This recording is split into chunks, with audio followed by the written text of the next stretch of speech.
இறக்குமதி செய்யப்பட்ட புதிய வாகனங்களை பதிவு செய்யும் போது பிரபலமான எண்களை பெறுவதற்கான கட்டணங்கள் தொடர்பில் இலங்கை மோட்டார் போக்குவரத்து திணைக்களம் தகவல் வெளியிட்டுள்ளது. அதற்கமைய 1 முதல் 999 வரையுள்ள எண்ணை பெற 1 லட்சம் ரூபாய், 1000 முதல் 1999 வரையிலான எண்ணை பெற 2 லட்சம் ரூபாய், 2000 முதல் 2999 வரையிலான எண்ணை பெற 3 லட்சம் ரூபாய் செலுத்த வேண்டும். அதேவேளை 3000 முதல் 3999 வரையிலான எண்ணை பெற 4 லட்சம் ரூபாய் மற்றும் 4000 முதல் 4999 வரையிலான எண்ணை பெற 5 லட்சம் ரூபாய் மோட்டார் போக்குவரத்து திணைக்களத்துக்கு செலுத்த வேண்டும்.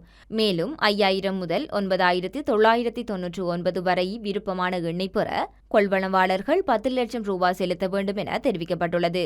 அத்துடன் மீதமுள்ள எண் 10 லட்சம் செலுத்தி பெற வேண்டிய சூப்பர் எண் என்று திணைக்களம் சுட்டிக்காட்டியுள்ளது. அரசாங்கத்தின் புதிய பொருளாதார கொள்கைகளுக்கு அமைய வாகன இறக்குமதி அதிகரித்து வருவதால் பதிவு செய்யும் போது பிரதான எண்களை பெறுவதற்கான தேவை அதிகம் இருப்பதாக மோட்டார் போக்குவரத்து திணைக்களம் தெரிவித்துள்ளது. எனவே வாகன பதிவு வரிசையில் தொடர்புடைய எண் இலவசமாக வழங்கப்பட்டாலும் பலர் வெற்றி எண்ணை அல்லது அவர்கள் எதிர்பார்க்கும் கவர்ச்சிகரமான எண்ணை பெற பணம் செலுத்த வேண்டும் என்று போக்குவரத்து ஆணையர் நாயகம் கமல் அமரசிங்க கூறியுள்ளார்.